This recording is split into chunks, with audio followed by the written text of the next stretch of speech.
The plant you bought was already dying when you paid for it. It's a Saturday in late February. You're in the garden center of a big box store under those flat white lights, and there's a fiddle leaf fig in a black nursery pot for $12.98. Foil sleeve around the bottom, big glossy leaves. It looks perfect. Pick it up. It weighs almost nothing. That's the peat gone dry and hard, a brick the water runs straight past instead of soaking into. Peel back the foil, and there's an inch of standing water pooled in the bottom. That plant has been sitting in its own runoff for days. Look at the soil surface. See that white crust? Fertilizer salt, packed in from months of heavy greenhouse feed.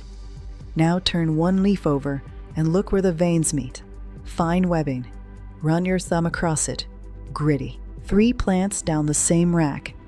The newest leaves are pale and stretched thin, spaced too far apart on the stem. That plant was grown fast under shade cloth in Florida.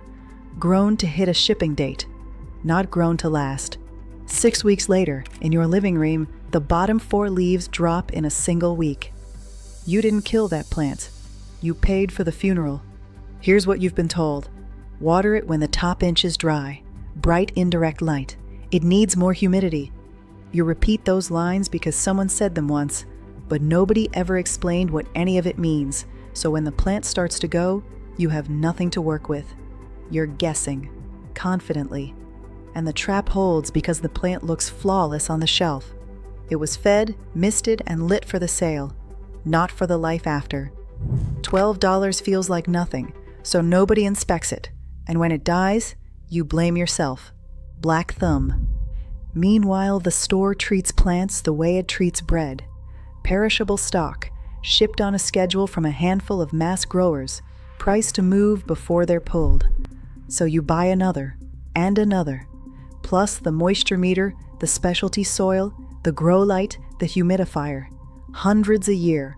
Then you give up and go to the boutique shop, where the same trap costs $60 a plant instead of $12. But there's a check you can do, standing in that aisle. 30 seconds, no tools, it costs nothing. And there are specific plants sitting on that same rack, usually cheaper, that pass it almost every time. The ones that fail are on the end cap. The ones that pass, nobody photographs. I've grown plants for 40 years. I ran a greenhouse for a good stretch of them, everything from orchids that sulked if you looked at them wrong, to shrubs you couldn't kill with a truck. But the thing I'm about to teach you didn't come from a book. It came from Walter Boyd, who ran the propagation house at the first place I ever worked, and who caught me admiring a display fern one morning and made me flip it over. He taught me to judge a plant by its roots, its weight, and the underside of its leaves before I ever looked at the top of it. A plant tells the truth from the bottom up, he said. The top of it is just marketing. So, today I'm giving you the 5 plants to walk away from, the 5 to buy instead, and the 4-part aisle check you can learn in this one video and use for the rest of your life. And by the end, you'll understand something that sounds backward until you've seen it happen. The healthiest looking plant on that shelf is the one most likely to die in your house. Looking good on a shelf and living in a home are 2 completely different jobs. Only one of them ever gets tested before you buy. Before I tell you what to avoid, you need to know how that plant got onto the shelf in the first place. Because nothing about it was designed with your house in mind. Most of what you see was grown on a massive farm in Florida, or Costa Rica, or the Netherlands. Those growers aren't trying to give you a plant that lives 10 years. They're trying to hit a size and a shape by a shipping date. So they push it. Heavy light, heavy feed, and a chemical called a growth regulator that keeps the plant short and dense so it stacks well on a truck. That regulator wears off in your living room. Then the plant stretches out and looks nothing like the one you carried to the register. The soil is the same story. It's mostly peat, and peat is wonderful on a misting bench where something wets it 4 times a day. In your house, it goes one of 2 ways: soggy forever or bone dry and water repellent. Then it lands at a store with no grower on staff. Nobody there was trained. It gets watered by whoever's on shift, sits under retail lights, and gets marked down before it's thrown out. That's not villainy, it's just inventory. So here's your check. 30 seconds, 4 parts. First, lift it. Weight tells you the whole watering history. Feather light means that peat has dried into a brick and water is running down the inside of the pot without soaking in at all. Sloshing heavy means it's been sitting wet, and roots sitting wet are roots rotting. You want the middle, damp and substantial. Second, look underneath. Tip the pot on its side. If roots are spiraling out of the drainage holes in a tight white coil, that plant has been stuck in there far too long. Firm and pale is good. Brown and mushy is rot. And if you catch a sour smell coming off the bottom, put it down and walk away. Third, turn a leaf over. Everything hides on the underside. Look where the veins meet and where the leaf joins the stem. Fine webbing means spider mites. Little white cottony specks are mealybugs. Small brown bumps that won't brush off with your thumbnail are scale. Run your thumb across the underside. Gritty is mites. Sticky is something feeding above you. Fourth, read the new growth at the top. Those newest leaves tell you the last 6 weeks of that plant's life. Pale, stretched, spaced far apart on the stem, it's been starving under those store lights. Small, tight, deep in color, it's holding on. 2 extras. Pull that foil sleeve off right there in the aisle. Standing water inside means rot is already underway. And check the soil surface and the pot rim for a white or yellow crust. That's salt, built up from months of aggressive feeding, and it will burn roots slowly for the next year. Now, 5 plants I want you to walk past. The fiddle leaf fig. It drops leaves at any change at all. Different light, different corner, different watering hand. You turned the pot 90 degrees. That's enough. It was raised in conditions your home cannot copy, and there is no version of your living room that reproduces them.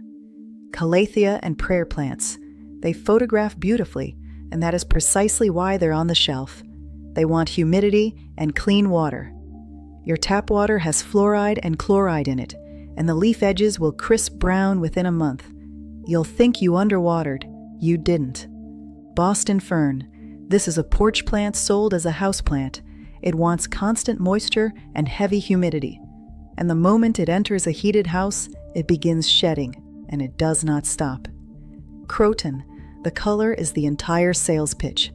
It also drops every single leaf when it's moved, and by the time you see it, it's already been moved twice. And the 4-inch assorted succulents, grown in blazing sun, then displayed under fluorescence in soil that holds water in a pot with no drainage hole. Half of them are already stretched and softening at the base. If it has a dried flower glued to the top of it with a dot of hot glue, that is not a decoration. That's a tell. Now the 5 to buy instead. Same rack, usually cheaper. Pothos handles low light and forgets your mistakes. Snip a piece, drop it in a glass of water, and a $5 pot becomes 10 plants. Snake plant, the only houseplant that suffers more from attention than from neglect. Water it monthly and leave it alone. ZZ plant, it stores water in fat underground rhizomes. You can vanish for 3 weeks and come home to the same plant. Spider plant, forgiving of dim corners and missed waterings, and it hands you free babies on runners. Heartleaf philodendron, all the toughness of pothos with a different shape. Roots in a glass just as easily. Look for firm roots, dense new growth, clean leaf undersides. $6 to $15. They pass the aisle check far more often than anything on the end cap. One last thing, for the day you get it home. Don't repot. I know you want to. A stressed plant repotted is stress stacked on stress. Give it 2 to 4 weeks first. Do isolate it, away from every other plant you own, for 2 full weeks. Pests come home with almost everything. Pull the foil off and throw it out. then bottom water once. Set the nursery pot in a basin of water and let it sit 20 minutes until the soil surface goes dark. That's how you re-wet peat that's turned hydrophobic. Pouring from the top just runs it down the sides. After that, flush it. Water heavily until it pours out the drainage holes, 3 or 4 times through. You're washing that salt crust out. And don't fertilize for 2 months. It's been fed plenty, so the next time you're standing in that aisle, remember what you're really looking at. A plant that was built to survive a truck and a shelf, not a living room. The prettiest one there is doing a different job than the one you're about to ask of it. Now you can tell the difference in 30 seconds with your hands before you spend $1. Tell me in the comments which plant died on you, and tell me whether it was one of the 5. If you want more of this, subscribe. Next time we open a bag of potting soil, and I'll show you why the cheap bag and the expensive bag are often the same peat, dyed differently.